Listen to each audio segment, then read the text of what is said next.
What up, though? Welcome back to the Beat Factory 313 War Stories Podcast, and I'm your host, Juice. And we got a good one for y'all today. We got Brother JB back to speak with y'all on a few different things, talk to the youth, and so on. JB, how you doing? I'm all right, bro. What up, though? What's up with everybody? Man, everything been good. How everything going with yourself? Yeah, man, you know how it is. Daily struggle, man. Trying to find a way up out of here, man. Trying to find a way to give a little something back. Do a lot of things, but whew, I'm here. So, I'm here. Well, the reason That's both of us. well, it's a lot of different things going on in society, and it's election time. So that's the reason wanted you to join us to shed some light on the importance of why it's necessary to vote, because our youth is out of control and they need some guidance and some structure. You feel me? And the city need to come together as one. So how you feel about the importance of voting? Because a lot of people think our votes don't matter or don't count. No way. So what you say to that? Well, right. I understand their sentiments, right? And because it seems like that no matter what the conditions, those people who don't participate in that, their conditions stay the same. And so they feel like what's why. But the reality of it is that's false.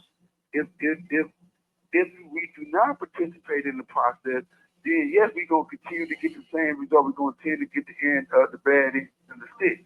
So, like this mayor election, right? I was riding with Perkins because I thought that Perkins would have been a great voice for some people who we consider voiceless. You know what I'm saying? When we say voice, now it ain't like we can't talk; they just can't hear us. Mm-hmm. So, uh, so I'm saying that I thought Perkins was gonna be that guy. So what we were gonna try to do is rally all of the guys like us. When I say us, I'm talking about guys who maybe have been to the system. They know somebody, they love somebody who's been to the system. They didn't, or they may not, they may have even escaped coming to the system, but they know what it is to have to get their grind on the block because they feel that's the only means they get. But they didn't grew up now, they got families and things of this and stuff, but they still not engaged in the political process because they don't see no benefit in them or no use in it for them. So I'm saying that we have the ability to reach out to people like that and say, listen, man, we did one for Barack Obama. That's what Obama got in office because everybody named Mama got up their boat, up their butt, and went out there and voted because they thought a articulate black man, a so-called black man, that can represent this country. We thought we could never see it, so we got out there and we made it happen for him. Mm-hmm. We made it happen for him. That's one example. So we voted and reckoned them. And so we saying I'm saying that same message got to be pushed to guys like us. We got to push the message that, hey, this is our Barack Obama moment. This is a chance for us to get somebody in that office, you know what I'm saying, they can speak value for us. Because we ain't had nobody like that. It ain't no knock on Duggan, it ain't no knock on Archer and Bean, even Kwame. You know what I'm saying? They had their thing, but they want from us. So tell them they ain't been through this like us. So tell them the pros. Tell them the pros of getting out there voting and getting the right person in there, and what situations you speaking on. Pros is it's astronomical the things that you do when you get the right person in office to represent you. You know what I'm saying? And this ain't no black and white thing. I'm talking about represent you. When I say us, I'm talking about people that live with us have to come up like us. I'm saying so now you got somebody that understands your thing right there. So now certain jobs, you know what I'm saying, certain housing, things like this start coming your way other than going other people's way. Even if sometime when you ain't got a chance to break them shackles of the street, you know what I'm saying, you might get jammed up or something. Now you got somebody, hey man, call a dog, man. Tell a dog, yeah, man, I got call slipping, man. I know I got to go sit down for a minute, man, but I ain't trying to be gone 15, 20 years. Don't take my life for that. You know what I'm saying? We need somebody to be able to say, you know what, that ain't worth that. Because the people who really matter got people like that. Mm-hmm. So what you telling us? We don't matter? Because we ain't got nobody like that. And this is what we saying that we hoping that KINLOCH can be that person for us. We hoping. We thought it was time to make it. We think that they didn't take us serious. They didn't take the fact that we can mobilize 25,000 people, man. If we all just went out there and said, man, hey man, holler at your couple of people for you, man. We should try to get Dog in this here spot because Dog about to be that guy, you know what I'm saying, that represent us. We're gonna get a fair shake at the dick sometime.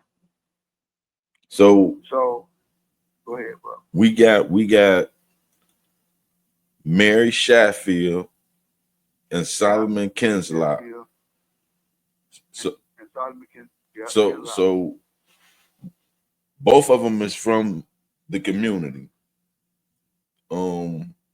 I don't know much about KINLOCH growing up, you know what I'm saying? But I know a lot about Mary and her family, them on the east side, coming from off the east side. I know them, a lot of her family members personally. So why I know why I feel KINLOCH, but why do you feel KINLOCH over Mary? The qualifications. Okay, so you know, like I say, man, to keep it 100 with everybody, you know what I'm saying? I just heard KINLOCH name within the last 6 months. Right, that's the first time this name came across my plate within the last 6 months. And so now I have known who Mary Sheffield is for years. And so I'm not saying that she ain't doing no work for the community, for the peoples, and all this and stuff like that. I'm not in a position to judge her on that. And so I don't want to do no disjustice to her service. But I'm saying this though, I know one thing that since she's been in the OC, I have never, ever heard her name in the circle of the people who say, hey man, what's up with them? Why y'all still stepping them in the way that y'all doing them? Why can't they get a fair shake at the thing?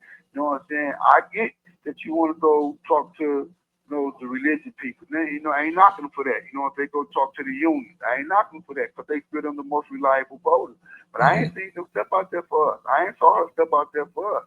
And so if I haven't saw her step out there for us in the years that I've been knowing about her, you know what I'm saying? Here it is, KINLOCH, he relatively new. The little thing that I did hear about her, he became ordained minister at 15, 16 years old, something like that.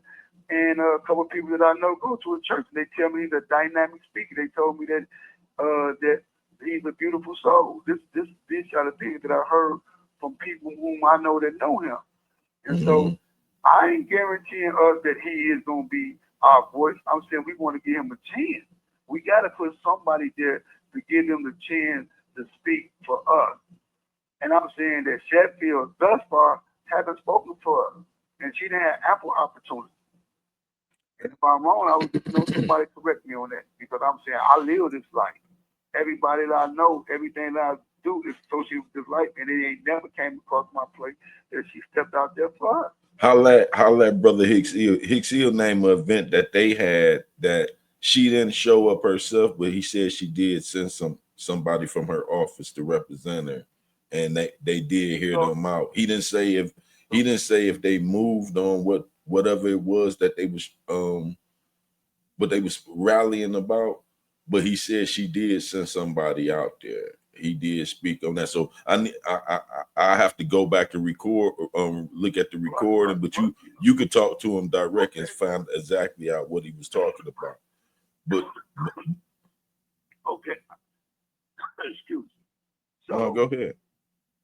Yeah, we talking about 2025. What about 2022? What about 2021? What about 2000? Right.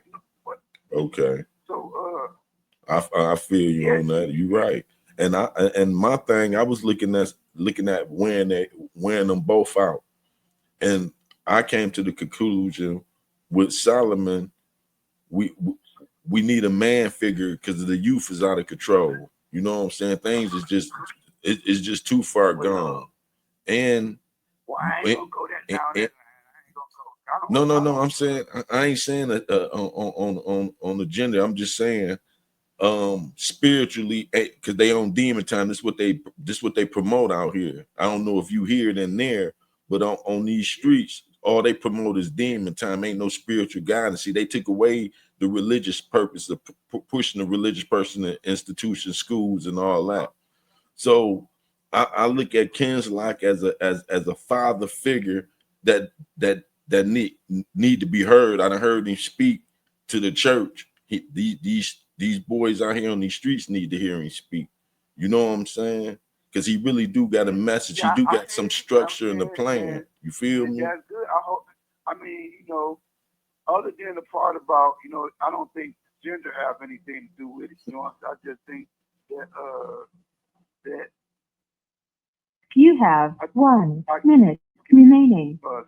Right now, and it ain't got nothing to do because he's a man and she's a woman. If she would have been a wife, I would be saying the same thing about her if I felt that way about her. But right now, like I said, I have not been educated enough for anything that she have ever done.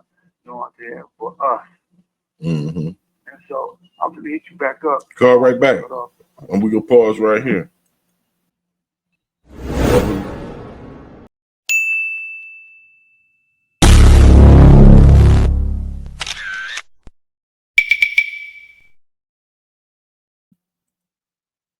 That was Brother JB calling in, and we just speaking down on the marital candidates, and it's time for a change, and we need somebody that's strong to lead us to the next chapter of life. You feel me? As dealing with the city of Detroit, because things are turning to the better, but they also turning to the worse.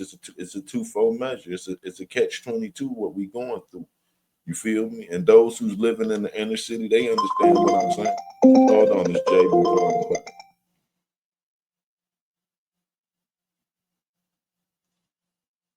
Hello, this is a prepaid call from Elwood Johnny Kennedy Bay.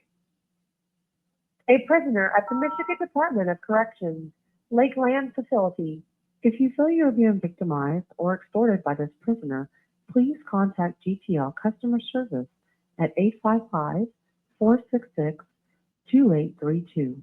To accept this call, press 0. To repeat, your current balance is $8.55. This call is from a correctional facility and is subject to monitoring and recording. Three-way calls are strictly prohibited in a violation of MDOC policy. Thank you for using GTL. Hello? Yeah, you remember where you left off at? See, there you go. You're going low. I ain't hear that. Do you recall where you left off at? Yeah, but still go a little higher. I can't hardly hear you.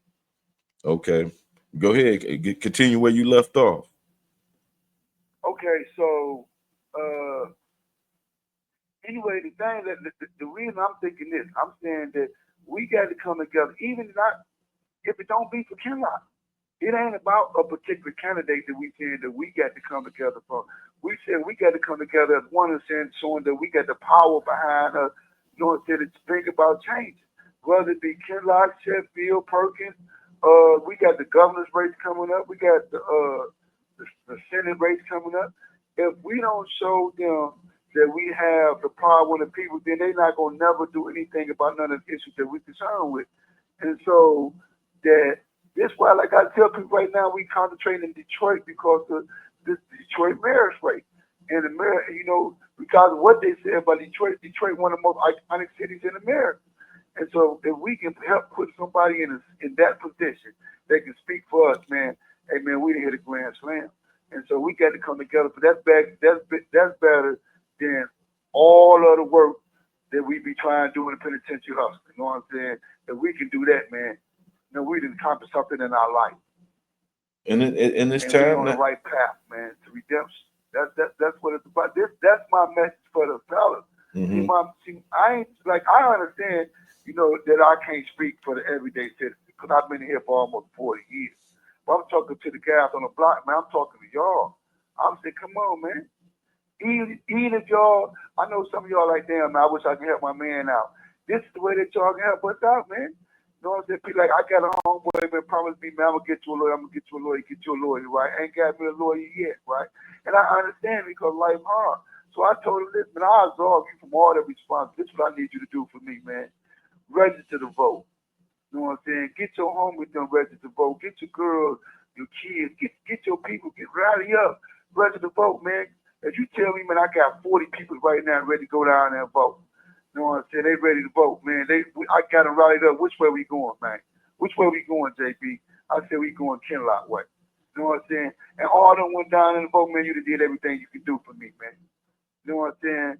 You done did everything you could do for me. All I can do is salute you. You done did everything you do for me. If you do that, I ain't asked for no bad. I ain't asked for you know what I'm saying? I ain't asked for your money. You know, I ain't asked for none of that. I just asked for a little time, man. Something that can help even change your life, your kids' life. You know what I'm saying? But this what I need for you.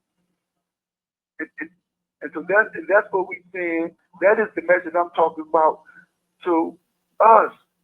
You know what I'm saying? So I know like somebody that's been home out of the penitentiary 25 years. He don't even remember this stuff no more, but you hear me? That's right. You can even imagine how it is now. You know what I'm saying? Some of us, we deserve second chance. We deserve good time. We deserve all this stuff. But we can't get none of that stuff, man. We can't rally our people to get behind us. That's right. That's what we need to be doing. We got to rally our people to get behind us. And I just said in this particular race right here, man, it's KINLOCH. You know, but then next year it may be somebody else. You have to be somebody else. We got to show them that we serious and we consistent. So what have you done so far? Like I say this, dude. Go ahead. So you know, I've been in the part of the Moore Sanctuary America in here for 40 years.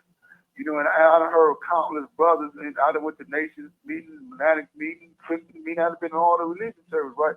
And I always hear the people in here speak about giving back, rebuilding something that they done tore down. You know what I'm saying? And things of this and stuff. Or I hear them talk about other things, going out there trying to click and get money. So these are the things that I always hear them talking about in the penitentiary. And I'm saying, here is your chance to do.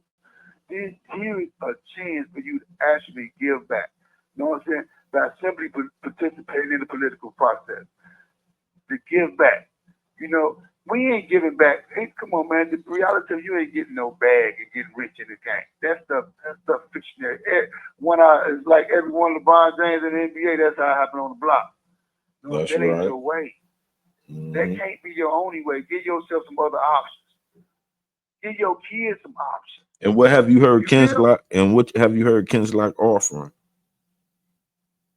Have I heard his offer of what? What have you heard KINLOCH offering for change to for some of the solutions of poverty and joblessness? Listen, bro, great question. If I'm hearing you correct, you asked me, okay, well, so you saying all that? What have you heard that KINLOCH offering that's different than anything that's been going on since the beginning of the time? What did he bring to the table? Right. And I'm saying, I don't know. And I'm saying that's being like I'm saying that's being real. We saying that, hey man, this is what we can do for you. You know what I'm saying? When you get there, this is what we need out of you. We just praying to God, hoping that he's not just another typical politician that say anything to get where they want to get at, and then when they get there, they forgot everything they done said.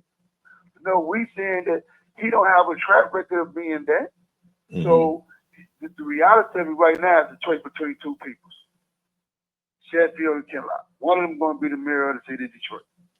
And so I'm saying that, like I stated earlier, I've been hearing about Sheffield for at least 10 years, and I have never heard her name in a circle of people who you hear those names about, hey man, prison reform. No prison reform from her. I didn't hear you, brother. No prison reform from her. Zero. I haven't heard any. No, I haven't heard her name out there with when you know the tactics that the police department use. You know what I'm saying? I haven't heard her name out there when you know they sending our kids to penitentiary for 15 years. When they send the kids, they don't even the kids in suburban get the same situation. They go to counseling. So you know what I'm saying? You get these kids. Let me like you like. No, not to be, to personalize it, but I came here at 17 years old. I'm 56 now. And since I've been 17 years old, I had 10 months of freedom left. Well, before I came to penitentiary, I wasn't no killer. I ain't never thought about hurting nobody. rob or nobody shoot nobody. I had never shot a gun.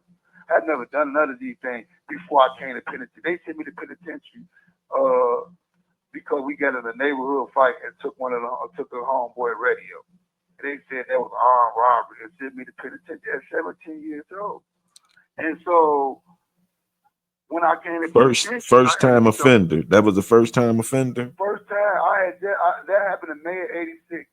I turned 17 in April '86, and that happened in May. Before that, I used to be stealing cars. That was my trade. I used to steal cars every day, and so you know we saw a guy in the hood that you know the so-called beef where we fight with, you know, and we fight each other and stuff like that. We saw him one day and beat him up and took his radio with gym shoes.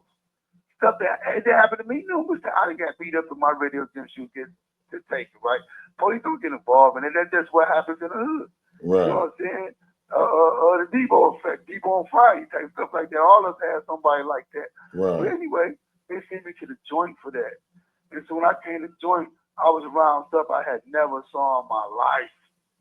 You know what I'm saying? And so then now that either you're gonna get adapt to the situation or the system or the system gonna swallow you up. And I refused to be swallowed up by this and stuff like this. So I had to become one of them. And so then when I become one of them, then I started forgetting about empathy for other people and stuff like that. Now the best way to survive here is show that you were just ruthless as the next man. You know what I'm saying? That if you mess with me, this is what you got coming. If you ain't ready to die, then don't mess with me because either you're going to kill me or I'm going to kill you. So you got to have that mentality to survive in here. And then even though you come in here with none of that in your system, and then you get that in your system, you in here and you go take that stuff back to the street. If you go back to the street in your 30s or something like that, where you still bitter, you know what I'm saying? You still and you got a certain a way that you looking at how life should be, and you take that back out there, then you end up killing somebody and coming back and you got to be in here for the rest of your life. And don't nobody understand those things. But anybody talking about that, see, we understand. We looking at the act. What led up to that? How did he get to here? The root of the problem.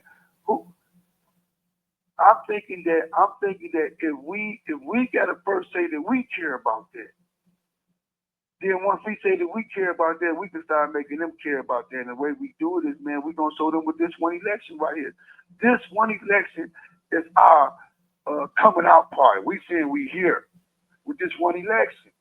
Mm-hmm. This is why we saying, man, we said we gonna put KINLOCH across this thing, then, and we push KINLOCH across this thing. Then I'm telling you, then what the governor gonna want? The governor gonna be like, hey, I need that type of support.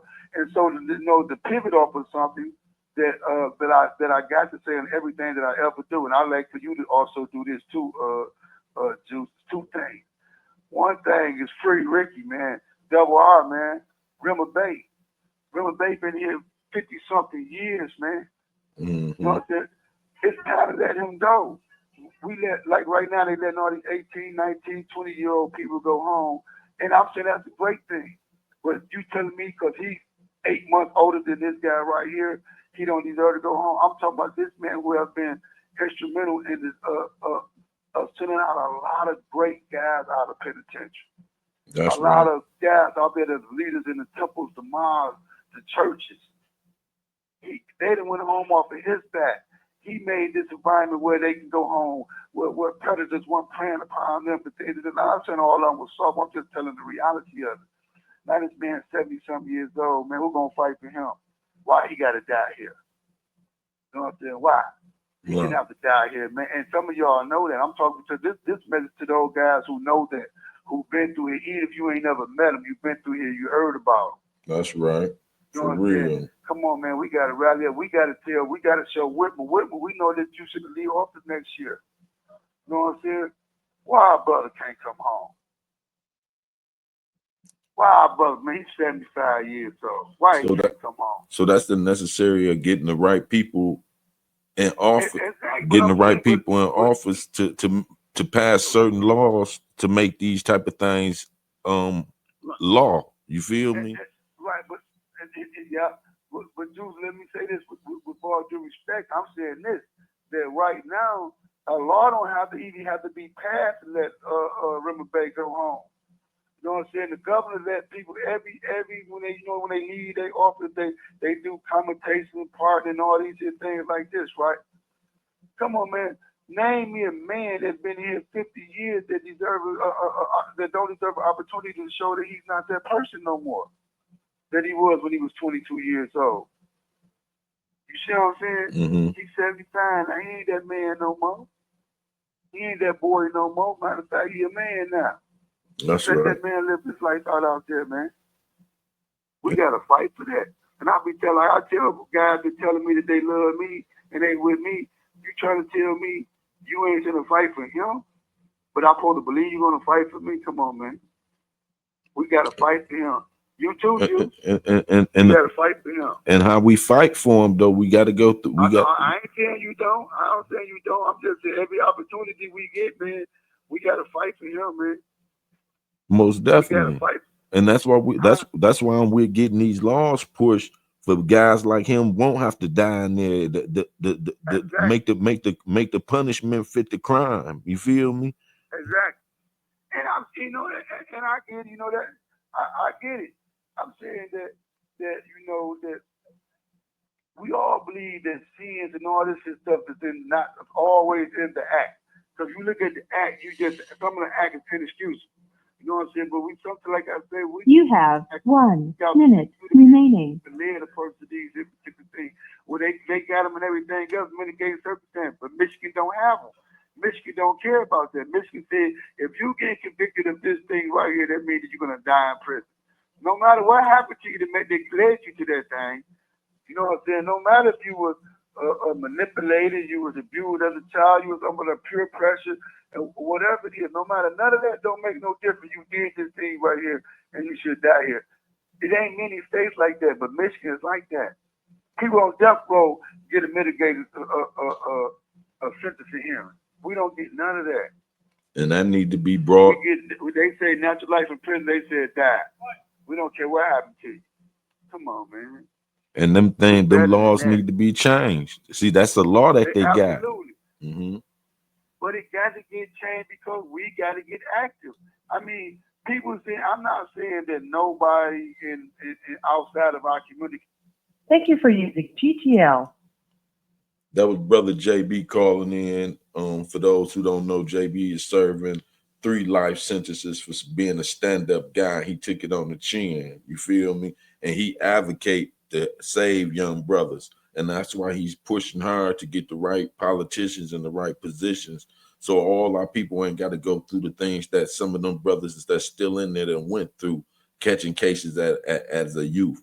And the youth need to listen to this because y'all doing some of the same things some of them brothers was doing at y'all age. And they 56 now. They was 17. They was 16 catching these cases. They was 22 years old catching them cases. And society has damned them to die in prison. You know what I'm saying? For getting involved and making that one mistake.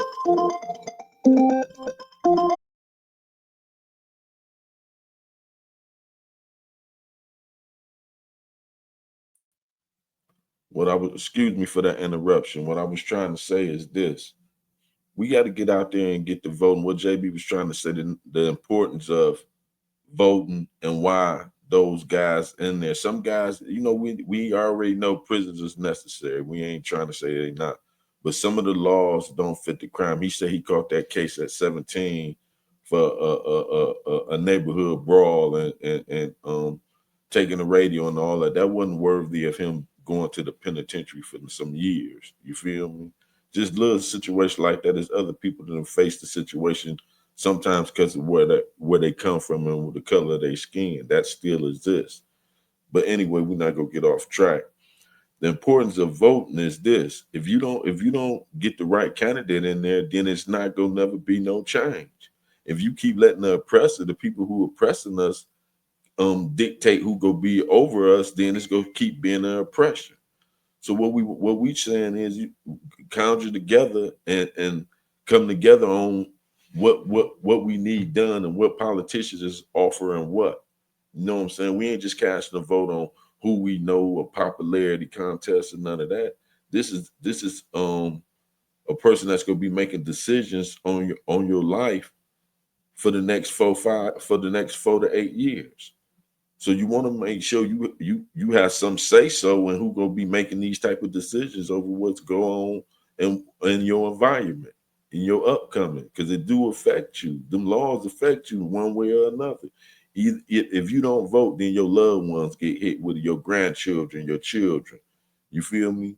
So it's mandatory to get out there and cast your vote. You know what I'm saying? So we could get some of these laws overturned. Not even just about jail. You know what I'm saying? Everyday living. You know what I'm saying? We need certain things changed. Inflation done went up. The cost of living done went up, but the jobs ain't. The price of what they call that our salaries. You know what I'm saying? Minimum wage and all that haven't went up. You know what I'm saying?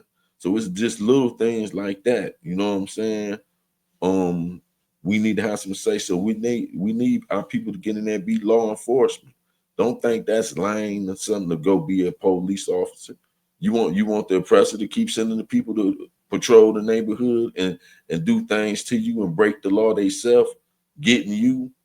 So we need all that type of stuff to change. That's why it's important to know and get out there to vote. You feel me? Know why you voting and know who you voting for. And those individuals have to show and prove, not just say things with the piece of flesh in their mouth. You feel me? They need to act on what they talking about. And those the people you want to put in office to lead you to the next chapter of your life. You feel me? Look at the youth, they out of control. So that's why I say we need a man figure in there right now. No disrespect to no women. You feel me? But right now we need a man to lead the way to victory right now, to get a change in these youth. I'm tired of seeing my people, my young people taking each other out. That's on the real. I'm tired of that. Cause I got love for both sides.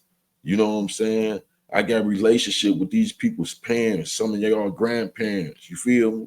So no, I don't want to see no harm come to you. Those individuals who don't even know me. You feel me? I know y'all parents, grandparents, aunts, uncles, cousins. I know y'all some of y'all whole families. You feel me? So I don't want to see nothing happen to nobody from no neighborhood, no man of my color. I don't want to see no harm come to none of y'all, man. That's on some 100 shit. So we need somebody to get in there, a father figure, to show these boys, because a lot of these boys ain't had no real father figure. They ain't got no big homies. They told you that. So if they telling you they ain't got no big homie, they ain't got no father figure, period. So it's them raising each other. Our children is raising each other. So how you think that's really gonna turn out? You feel me? With that being said, I'm gonna close this out. I ain't gonna bore y'all with this. I'm gonna get back to the real street stuff that I know y'all want to hear. But right now it's a voting time, so we had to touch on that. I want y'all to tap into the YouTube streets. My co-host, Dogface Calderon, y'all already know. And we got Detroit Gossip. He been missing in action, but he'll be back. He's taking care of some family issues. Then we got the one and only, the Queen Bee of the set now, new to welcome to the set, Baby Doll, you feel me? And we can't forget our nephew, public figure Boogie. But yeah, Baby Doll fitting right in. She ain't missed a beat. She had never done no podcast. Salute to Baby Doll. Because I didn't even know she hadn't done no podcast, and she fit right in. She picked right up on the subjects, and it ain't we don't be pre-rehearsed or nothing. It's raw. We give it to y'all. You feel me? So shout out to all my co-hosts from the YouTube streets. Salute. Y'all go check out the YouTube streets anytime y'all get a chance. You feel me? And in the village, go follow all my co-hosts and get them a shout out. Let them know Uncle Juice sent y'all over there. And with that closing out, go make sure you get out and cast y'all votes. And check out my members only. And I'm gonna put the exclusives in there, but I'm gonna bring back the street stuff y'all want to hear, man. But I've just been so disappointed in seeing what's going on in the streets, and y'all know what's going on out there. I ain't gotta say no names or say no situations. Y'all know what's going on right now for these last 2 weeks. You feel me? And that's rolling over in the penitentiary. If y'all want to know why I ain't been getting doing some stories, the things that's going on in the streets, it's rolled over in the penitentiary and it's going on in the penitentiary. So now they putting them boys on double lockup. They got these boys on early curfew. I think they like some of these joints now locking these boys down at 7:45, 8 o'clock. You know what I'm saying? Why? Because they feel it get that more dangerous the later it get in the day. So they using that as an excuse of what's going on from the streets, going on rolled over in the penitentiary. And so now they locking these boys down, taking their privileges. So I've been missing a lot of calls, but when they do get through, they let me know why. We've been on lockdown, we've been on restriction. Why? Because some situation then occurred. So I know what's going on in the streets. So now I see, oh damn, that's rolling over in there. Some of them don't even know what's really going on because they don't play no parts in that life. You feel me? So that's what I'm saying. Don't think what you do don't affect the next person. So you just freestyling, doing what you want to do on your own. That's not the case out here. But with that being said, remember, there's more. There's a million and one stories in the urban community. This just but one. You feel me? We need y'all to get out there and go vote. You know what I'm saying? And remember, the streets ain't what it is. You feel me? The streets ain't what it is. You heard JB, he been locked up for 40 years, man. Who want to be locked up for 40 years, be off the bench? You feel me? It's not no honor to go to the motherfucking penitentiary. Flat out. If you go to the penitentiary, you done lost. You a loser. You on the bench now. I've been in the penitentiary 3-4 times now. You feel me? You losing when you go in there. That's not no honor. You don't graduate from nowhere. So get that out your mind. You feel me? And with that being said, I'm out.